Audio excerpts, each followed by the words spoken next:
Welcome to the Human Kindness at Work podcast, where you'll hear inspiring stories of people just like you making a difference in their corner of the world. You'll hear how human kindness is at work and how you can be a part of it. I'm Jennifer Clark. Ready to be inspired? Here we go. Welcome back to season 2 of the Human Kindness at Work podcast. We took a little break over the holidays in January, and now we're back.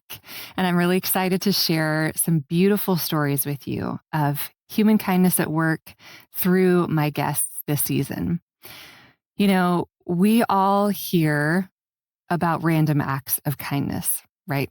But what if those simple acts of kindness we show weren't random at all? What if they were intentional and purposeful and impactful? My guest today is on a global mission to make kindness a way of life. Kayla Lamoreaux is a beautiful human being. She is the founder of Wildly Kind, a nonprofit organization that exists to inspire and empower individuals to create positive change through everyday acts of kindness. But the story behind Wildly Kind is one of addiction, recovery, and beauty. Kayla has learned that human kindness at work is not just impacting those on the receiving end, but on the giving end as well. I am someone who loves to give back to people. I've always been that person, that gets a tingly feeling when I do something kind for someone or give a gift to someone. And I think I got that from my parents. We would do those little acts of kindness growing up. And then I went to college, and I can remember back in college leaving notes of affirmation in the library for people. And it was always just this kind of thing that I would do randomly. In college, I was partying a lot, started drinking socially a lot. And then I graduated college, and no one really had taught me or showed me how to just turn off that social partying. So, you graduate college, the next thing you know, you're taking your first big girl job. And I just kind of continued the drinking, and the drinking slowly progressed from social weekend drinkings to like drinking by myself. And then I was drinking during the week, and then I was drinking at work. And, as that already alcohol abuse was getting worse, the pandemic hit. So my work wasn't considered essential. And then I just found myself with the freedom to really drink all day and not have that accountability of work or those responsibilities to hold me accountable. And also, I think that it was kind of a fad that people were drinking during the day. I think 2020, I really kind of hit my rock bottom. And with the help of loved ones and my now husband, I got sober in 2020, in August of 2020. And full transparency, I thought that, those first initial months of my sobriety, it was going to be like all rainbows and butterflies. And I found myself really in an identity crisis, because I was like, who am I? How do I show up in the world? What do I do with the hours of my day if I'm not drinking and then trying to hide, my consumption and things like that? And I kind of found myself slipping into this temporary depression of trying to figure out who I was.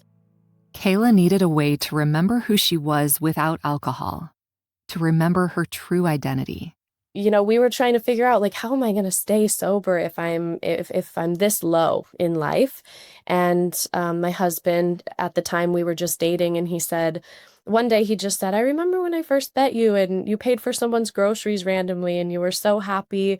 Let's go out and do something like that. Let's go do an act of service and see if that helps you feel better. And we went to the grocery store and paid for a stranger's groceries, and her reaction was big. Again, just because of that time in COVID, people weren't interacting with one another. And I think her reaction was the closest I had felt to myself again, that like dopamine, that serotonin rush. And we walked back out to the car, and I said, this is it. This is what's going to, get me out of this funk. And we started taking money that I would spend every day or week on alcohol, and we would create a small fund, and we would go out and do those acts of service and acts of kindness and do that as kind of this tangible coping skill that I could do instead of spending that money towards alcohol. Kayla began to find that living an outward-facing life in service of others wasn't just healing her world, it was healing her. It was unexpected, but absolutely life-changing for me.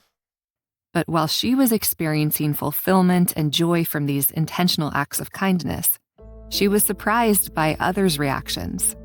Some people were just shocked because I think, again, especially during that time, people were not interacting with each other. We were advised to stay far away from each other, to cover our faces.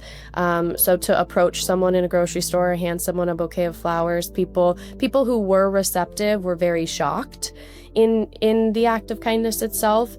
And then the other side of that spectrum is people were so off-put by being approached by a stranger, by being offered that. And oftentimes in trying to perform those early acts of kindness, people wouldn't even acknowledge me. It's just the head shake and walk away, or, people asked about alternative motives, like what do you want? How much is it? Things like that.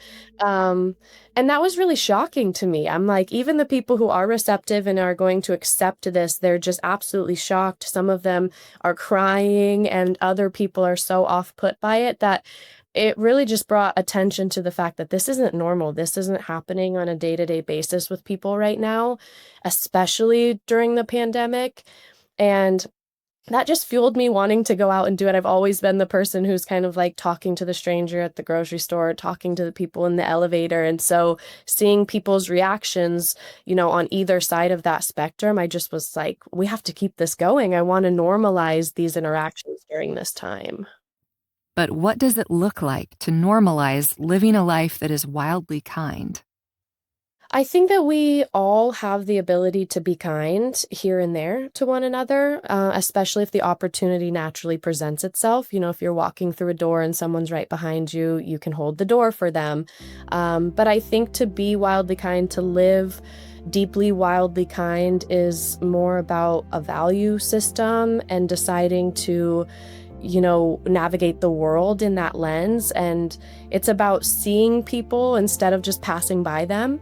And looking at interactions, everyday interactions with service workers and your neighbors and complete strangers, and, navigating with the lens of how can I make this interaction lighter, and how can I leave these people better than I first found them at the beginning of this interaction. So it really is, to me, more of a commitment to a lifestyle. It's the ability to ask yourself, like, what is that person's story? Where is that person headed to? Where did they come from? Do they have family? What's in their grocery bag? Just that curiosity of connecting with people on a deeper level. Kayla wanted people who shared those values on her wildly kind team so they could make a bigger impact.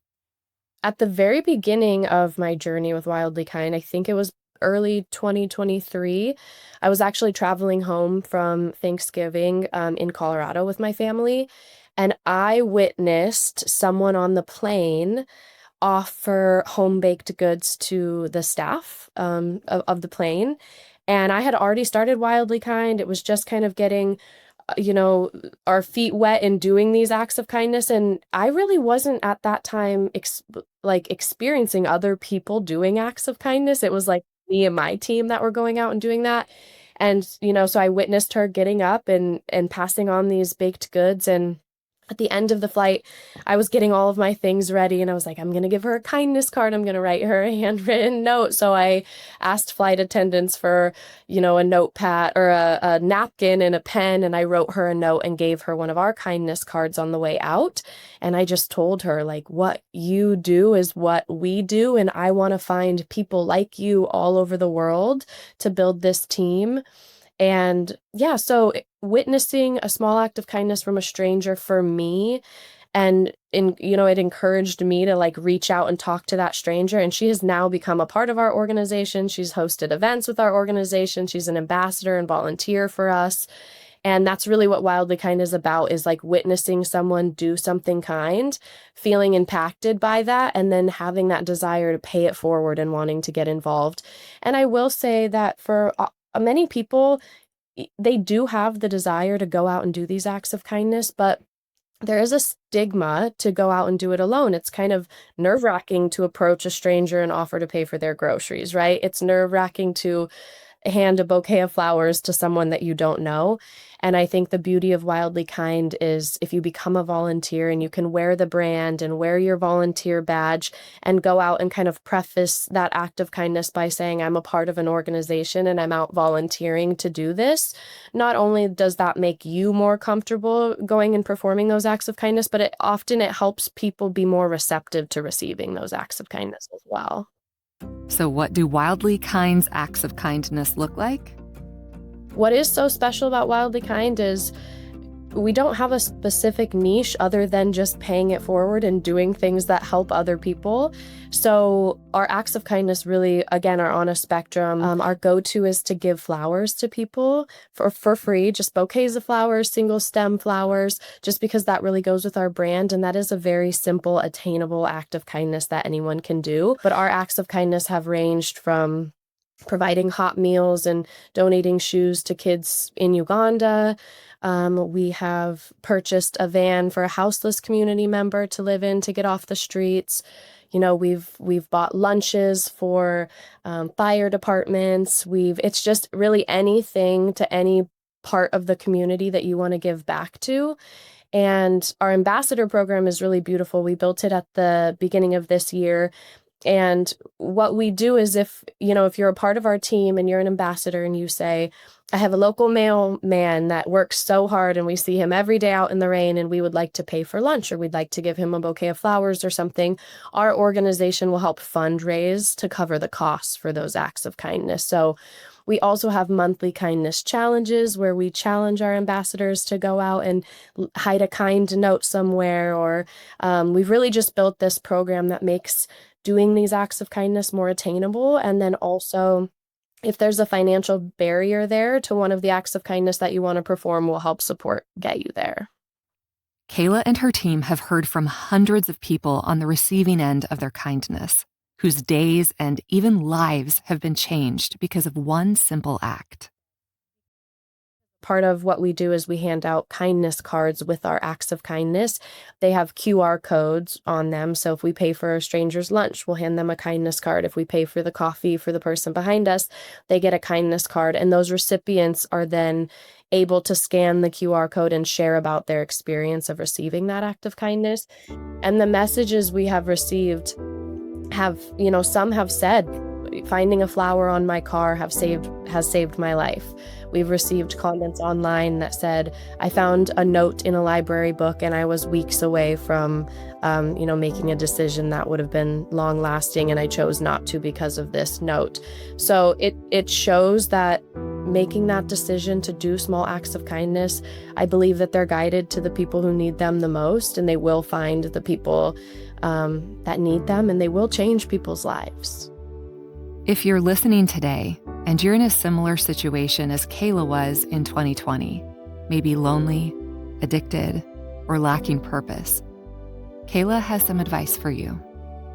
Oftentimes when you're in that spot, kindness feels like something that's not attainable to you, like one of the last things that you have access to, especially towards yourself. And I think that just something that you can practice is that kindness towards yourself. Just grace and affirmations, daily affirmations while you're in that struggle, and not using kindness as, a reward for perfection, but almost as, kindness to yourself. It really counters shame, and shame is what fuels addiction. So many people stuck in that cycle, they feel embarrassed, they feel shameful, and they feel like they can't get out. And I think just learning to start there, learning to be kind to yourself, and kindness to others can come down the road, but you have to be able to fill your cup before you can fill other people's cups. And I think that's where it started with me, being kind to myself and telling myself, like, I can do this. And I tried my hardest today. And, I might have drank today, but I tried my hardest not to, or I prolonged how long it was into the day before I started. And just those affirmations to me ultimately is what got me out of that place. If you're looking at the world at the beginning of this new year, and it seems like everything is on fire, it can be depressing and discouraging. How do we make a difference when it feels like problems are overwhelming? the way that you view the world has so much to do with your lens and what you're digesting in the world. You know, when I started Wildly Kind, just my algorithms, the lens of my world, everything really shifted around kindness. So the things that I see online are other good things that creators and other people are doing. And I would just encourage people to kind of train your algorithm, train your brain to see the small, beautiful things in the everyday, your everyday life. The people who pass you by, try to point out beautiful things and things that inspire you, because it is so easy to look at all of the things on fire. It's in front of us all of the time. And I think that it's a skill to practice pointing out the positive things, and really, shifting that perspective can be life-changing for you. This doesn't mean that we ignore problems or pretend that everything is fine when it's not. We amplify what we focus on. So if we're focusing on everything that's on fire, our addictions, our problems, our political chaos, yes, that is going to consume us.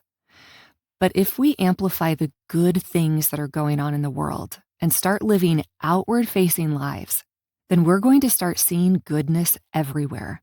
And like Kayla, we can choose to live wildly kind and make our inner lives and our outer world better, one intentional interaction at a time. If you're interested in learning more about Wildly Kind or becoming an ambassador, check out the link in the show notes. A big thanks to Kayla Lamoreaux for sharing her story with us today. Until next time, look for ways that human kindness is at work around you.